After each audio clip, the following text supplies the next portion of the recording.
Hi friends, this is Vinson. நம்ம சேனலுக்கு உங்களை அன்புடன் வரவேற்கிறேன். நம்ம சேனல் வந்து பார்த்தீங்கன்னா, உங்களோட கேரியரை செட் பண்ணுறதுக்காக தான் 11th 12th ஆர்ட்ஸுக்காக நம்ம சேனலில் நிறைய வீடியோஸ் வந்து கொடுத்துருக்கோம். ரெகுலராக நம்ம சேனலை ஃபாலோ பண்ணுங்கள். மறக்காமல் உங்கள் ஃப்ரெண்ட்ஸுக்கும் மேக்ஸிமம் நம்ம சேனலை பற்றி சொல்லுங்கள்.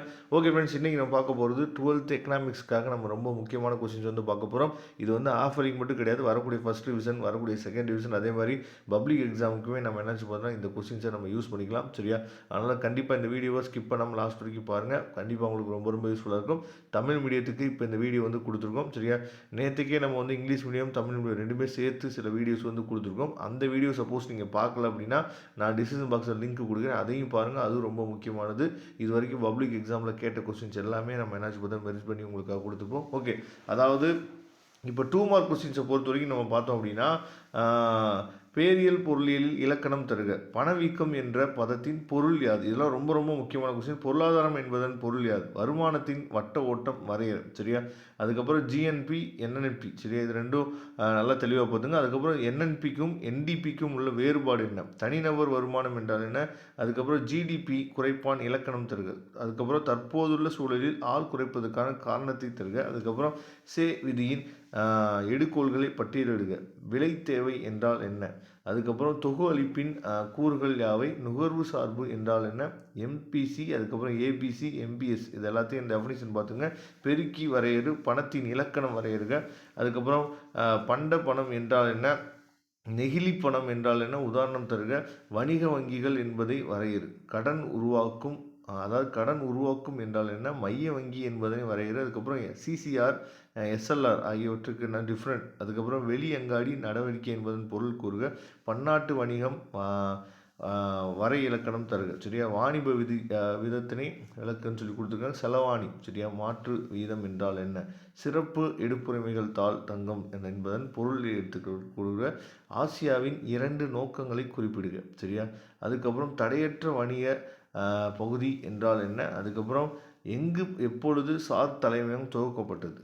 உலக வங்கி குழுமத்தின் கீழ் செயல்படும் 2 துணை நிறுவனங்களின் பெயர்களை குறிப்பிடுக. பொது நிதி நிறுவனம் என்றால் என்ன? அதுக்கப்புறம் வரி கட்டணம் வேறுபடுத்துக. சரியா? ஜிஎஸ்டியின் கூறுகள். அதுக்கப்புறம் சூழலியல் என்றால் என்ன? உலக வெப்பமயமாதல். சரியா? அதுக்கப்புறம் நிதி ஆய்வு பற்றி குறிப்புரைங்க. நான் வந்து கொஞ்சம் டார்க் பிளாக்ல இருக்குது பார்த்தீங்களா, அதெல்லாம் ரொம்ப ரொம்ப முக்கியமான கொஸ்டின். விதைப்பந்து என்பதன் பொருள் தருக. அதுக்கப்புறம் ஒட்டுறவு என்பதை வரையறுக. பொருளாதார அளவியல் என்றால் இதெல்லாம் வந்து 2 மார்க் கூட ரொம்ப ரொம்ப முக்கியமான கொஸ்டின். அடுத்து 3 மார்க் கொஸ்டின்ஸ் வந்து நீங்கள் பார்த்தீங்க அப்படின்னா, பேரியல் பொருளாதாரத்தின் முக்கியத்துவத்தை தருக. அதுக்கப்புறம் முதலாளித்துவத்தின் சிறப்பினை வரிசைப்படுத்தி எழுதுக. கலப்பு பொருளாதாரத்தின் முக்கிய இயல்புகளை எடுத்து சொல்லுங்க. சரியா? இது ரொம்ப முக்கியமான கொஸ்டின். அதுக்கப்புறம் செலவு முறை பற்றி ஒரு சிறு குறிப்பு தருக. அதுக்கப்புறம் தொகு தேவை என்றால் என்ன? அதன் கூறுகளை கூறுக. தொகு அழைப்பை வரைபடம் மூலம் விளக்குக. தன்னிச்சையாக முதலீடு மற்றும் தூண்டப்படுகின்ற முதலீடு ஆகியவற்றை வேறுபடுத்துக. முடுக்கிக்கும் பெருக்கிக்கும் உள்ள வேறுபாடுகளை விளக்குக. சரியா? பணம் அளிப்பை தீர்மானிக்கும் காரணிகள் யாவை? கடன் கட்டுப்பாட்டு முறைகளை கூறுக. நபார்ட்டின் பணிகள் யாவை? பண மதிப்பு நீக்கத்தின் நோக்கங்களை கூறுக.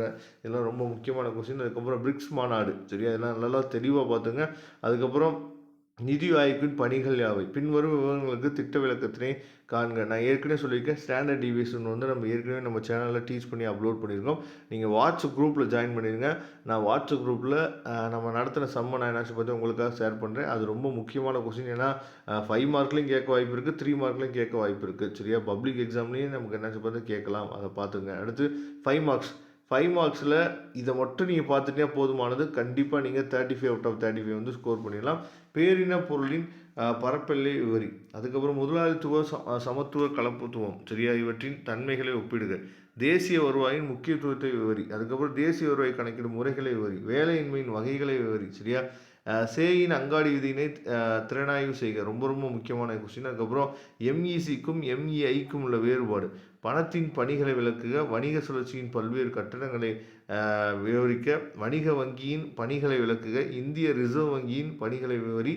அதுக்கப்புறம் குறிப்பெழுதுக. சார்க், பிரிக்ஸ் கண்டிப்பாக கேட்க வாய்ப்பு இருக்குது.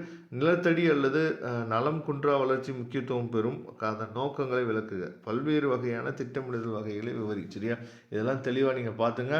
கண்டிப்பாக இதுலேருந்து கொஸ்டின்ஸ் வந்து வரதுக்கு வாய்ப்புகள் 100% இருக்குது. ஓகே ஃப்ரெண்ட்ஸ், மறக்காமல் நம்ம சேனலோட வாட்ஸ்அப் குரூப்பில் ஜாயின் பண்ணுங்கள். நான் சம்ஸ் வந்து உங்களுக்காக நான் சென்ட் பண்ணுறேன். தேங்க்யூ. நம்ம நெக்ஸ்ட் வீடியோ பார்க்கலாம். அதுவரை முடிந்து விடைபெறுவது உங்கள் நண்பர் வின்சன். தேங்க்யூ.